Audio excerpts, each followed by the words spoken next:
नमस्कार, आप देख रहे हैं 24 समाचार। राजधानी जयपुर में अपनों की साजिश की शिकार हुई एक अबला वरिष्ठ महिला की संपत्ति को ठिकाने लगाने का षड्यंत्र रचा। जब दर्द देने वाले अपने ही हो तो इंसान का जीना दुश्वार हो जाता है। ऐसी ही एक डक भरी दास्तां मीडिया के सामने बयां की अपनों से सताई हुई 63 वर्षीय कमलेश शर्मा ने। जी सर। हाँ मैडम, आज आपने ये पत्रकारों के साथ क्या बातचीत करना चाहती हैं? मैं सर ये कहती हूँ कि मेरे साथ मैरिज हुई मेरी इस एज में जाकर के मेरे माँ बाप की सहमति परिवार से, और उसके बाद इस व्यक्ति ने हमारी शुरुआती धोखाधड़ी से की। कौन? सुरेश शर्मा।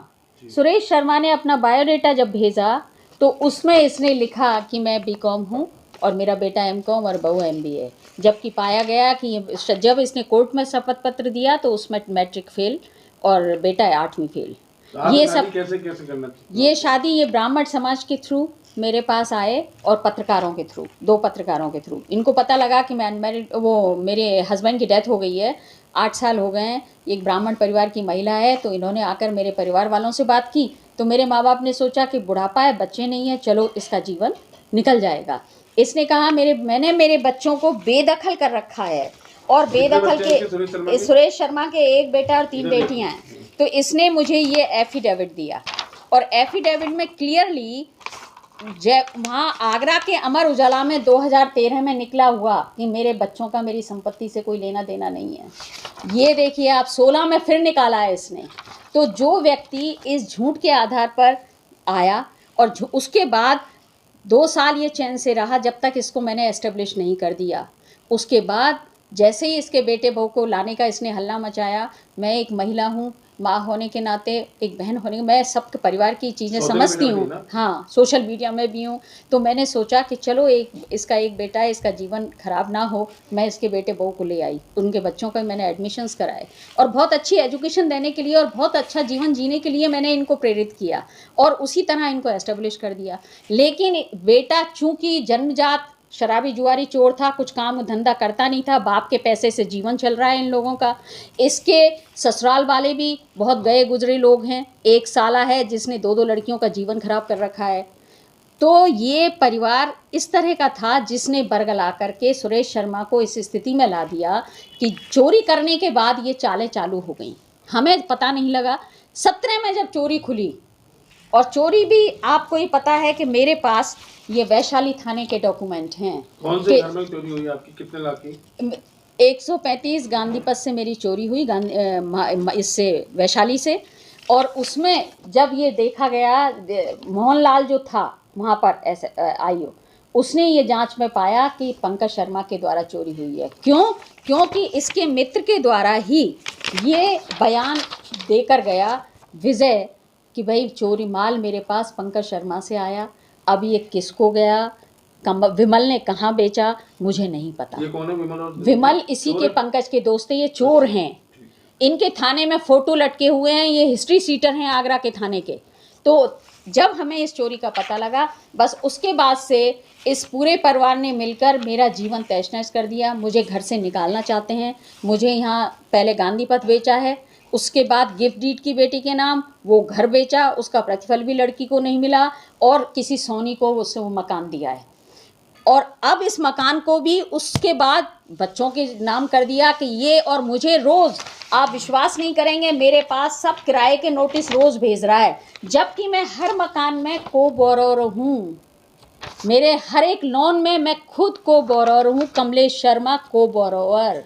ये देखिए। फिर जब जैसे ही इसको पता लगा कि बेटे ने चोरी की है, इसने मेरे खिलाफ महिला वकील जो है दलाल, जो मेरे से प्रजुडिस है, उसके साथ मिलकर मेरे साथ वो इसने तलाक का केस लगा दिया। इस उम्र में ना तो मैं तलाक चाहती हूँ, मैं इसके साथ जीवन जीना चाहती हूँ। इसीलिए मैंने कहा कि अभी भी कुछ नहीं बिगड़ा, मुझे कुछ नहीं चाहिए, तुम शांति से जब तक जीऊँ, जब तक मुझे चैन से रहने दो। मेरा केवल यही इससे कहना था। लेकिन इनकी चालें, इनकी साजिशें ऐसी शुरू हुई कि मैं आपको रिकॉर्डिंग दूंगी। सुरेश शर्मा ने, मेरे यहाँ बैठे हुए हैं एक पत्रकार गणेश जी, उनको कहा कि इसको 6 महीने के लिए जेल भिजवा दो तो मैं पूरी संपत्ति लेकर के चला जाऊँ। अब आप क्या चाहती हैं? अब मैं ये चाहती हूँ, मेरा आप सबसे ये रिक्वेस्ट है कि आप कमिश्नर हो, डीजीपी हो, मैं योगी तक जी के पास हो आई हूँ, मुख्यमंत्री योगी जी के यहाँ भी, इसीलिए क्योंकि आगरा का मैटर था। मुझे अभी तक मैंने गृह सचिव को भी लेटर भेजा है, मुझे यहाँ पर पत्र आया राजस्थान सरकार के पास, लेकिन डीजीपी द्वारा और इन पुलिस चोर जो लाइसेंसधारी चोर हैं इनके द्वारा वो लेटर भी दबा दिया गया और मुझे उसमें कहीं भी न्याय नहीं मिला है। मुझे चोरी में न्याय मिले।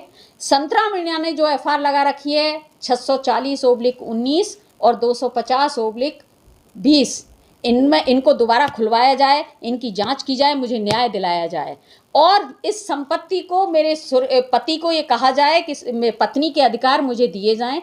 मैं भी एक सामाजिक महिला हूँ, एक प्रतिष्ठित परिवार की लड़की हूँ। मैं चाहती हूँ मेरा जीवन इस बुढ़ापे में सकुशल गुजरे और मैं सम्मानजनक तरीके से अपना जीवन जीऊँ।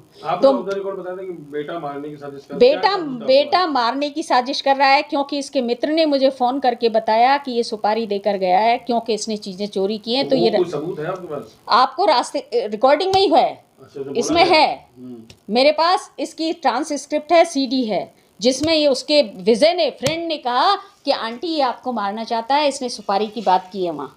तो इस बाबत आपने कमिश्नर को या डीजीपी? मैंने कमिश्नर, डीजीपी, मैंने लेटर किस किस को, मुख्यमंत्री, मैंने सबको पत्र दिए, लेकिन यहाँ किसी पर जू नहीं रेंगती। और जब सीनियर सिटीजन के अधिकारों के लिए मैं कलेक्टर और एसडीएम के पास गई तो उन्होंने भी वो मेरे केस खारिज कर दिए। तो मैं आपसे ये चाहती हूँ कि मुझे हर जगह न्याय मिले।